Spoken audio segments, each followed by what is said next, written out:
எல்லாம் வல்ல இறைவனுக்கு கோடான ஒரு நன்றி. இந்த காணொலியை பார்த்து கொண்ட அனைவருக்கும், பார்க்க போன்றவருக்கும் அனைவருக்கும் கோடான ஒரு நன்றி. எல்லாம் வல்ல இறைவன் செயல்.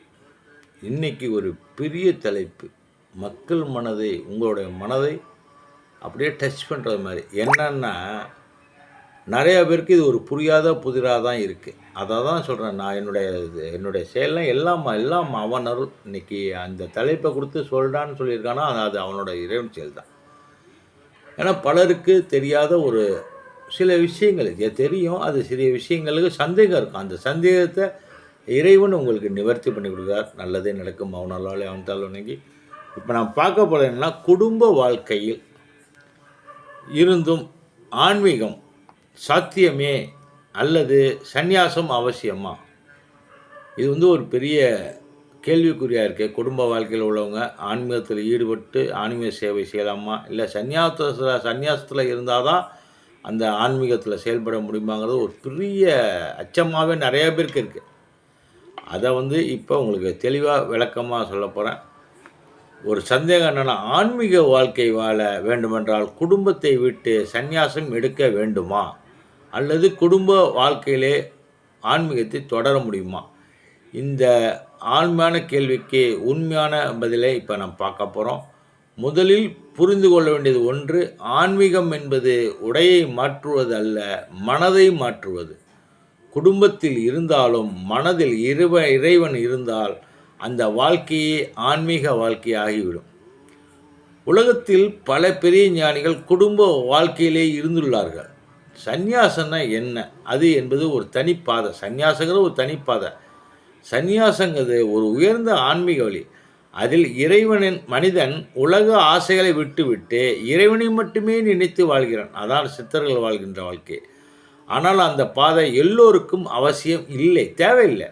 அது சிலருக்கே ஏற்புடையது. அதாவது எதுவுமே இல்லைன்னு ஒரு ஆன்மீக வழி. உண்மையான ஆன்மீகம்னா என்ன? உண்மையான ஆன்மீகம்னா மனதில் அன்பு இருக்க வேண்டும், பிறருக்கு உதவி செய்யணும், இறைவனை நினைத்து வாழ வேண்டும். இந்த மூன்றும் இருந்தால்தான் அந்த மனிதன் எங்கிருந்தாலும் ஆன்மீக வாழ்க்கை வாழ்கிறான் என்ற அர்த்தம். ஆனால் ஒரு விஷயமும் சொல்கிறேன், உதவி செய்கிறவன் மனசில் தான் ஏகப்பட்ட துன்பங்களை அனுபவிக்க வேண்டிய கலிகாலமாக இருக்குது. உதவி செய்கிறவன் தான் உபத்திரம் செஞ்சு கொடுக்குறான்னு சொல்லுவாங்க. அது இப்போ நானும் நிறையா வாட்டி அனுப்பிச்சிருக்கேன். இருந்தாலும் என்ன பண்ணுறது, இறைவனும் உங்களுக்கு இப்படி தான் வழி காமிக்கிறான்னா அதை செஞ்சு தானே ஆகணும். உங்களோட இயல்பான குணாதிசை யாரால் மாற்ற முடியும்? இதெல்லாம் இறைவன் செயல் நல்லதே நடக்கும். குடும்ப வாழ்க்கை என்பது ஒரு ஆன்மீக பள்ளி. அதில் பொறுமை, அன்பு, தியானம், தியாகம், இந்த மூன்றையும் மனிதன் கற்றுக்கொள்ளுகிறான். அதனால்தான் குடும்ப வாழ்க்கை ஆன்மீக வளர்ச்சிக்கு தடையாக இருக்குது கிடையாது, தடையே கிடையாது. ஆன்மீக வாழ்க்கையில் ஈடுபடணும்னா குடும்பத்தோட செயல்பாடுகளை நாம் சில செயல்களை கடந்து வந்தால் தான் அது செயல் முடியும். நாயன்மார்கள் எடுத்துக்காட்டிய வழி என்னென்னா, பெரிய சிவபக்தர் ஒருவரான சுவாமி திருநாவுக்கரசர் அவர்களின் வாழ்க்கை நமக்கு ஒரு பெரிய பாடமாக இருக்கும். அவர் திருமணமாகி அந்த வாழ்க்கையிலேருந்து செயல்பட்டு வந்தார். அவர் எங்கிட்டு சென்றாலும் இறைவனை நினைத்து சேவை செய்தார்.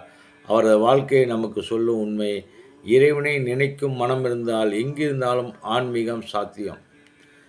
அன்பர்களே, ஆன்மீகம் என்பது காடு போய் வாழ்வதில்லை, இறைவனை நினைத்து அன்போடு நல்ல செயல்களுடன் வாழ்வதே உண்மையான ஆன்மீகம். நாம் குடும்ப வாழ்க்கையில் இருந்தாலும் நான்னா என்னை சேர்த்தான், நான் மட்டும் தனி விதிவிலக்கல்ல. தினமும் சில நிமிடம் இறைவனை நினைத்து நல்ல செயலுடன் வாழ்ந்தால் அந்த வாழ்க்கை ஆன்மீக பாதையாக மாறும். நமச்சிவாய வாழ்க, நாதன் தான் வாழ்க, இமைப்பொழுதும் மின்னெஞ்சல் நீங்காதான் தாழ்வல்க. ஒரு மனுஷனுக்கு ருத்ராட்சம் என்பது தானாக செயல்பட கொடுக்கக்கூடிய ஒன்று. பலருக்கு சந்தேகம்லாம் இருக்குது. ருத்ராட்சம் நம்ம போடலாமா, அது சாப்பிடலாமா? நீ மனசுல நினச்சிட்டாலே இறைவன் வந்துட்டான்னு அர்த்தம்.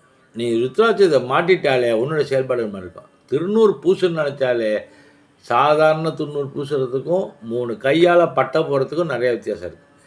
3 கையால் பட்டை போட்டாலே நீ உன்னை மாற்றிக்கொள்கிறாய், சிவன் உன்னை ஆட்கொண்டு விட்டார்.